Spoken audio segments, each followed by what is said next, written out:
tulala. Di alam ang gagawin, di ko maintindihan kung tayo pa rin nalilito sa mga sinabi mo. Akala ko ako lang ang siyang mamahalin mo.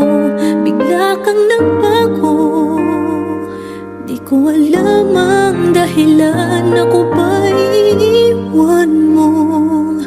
Di man lang nagpapaalam.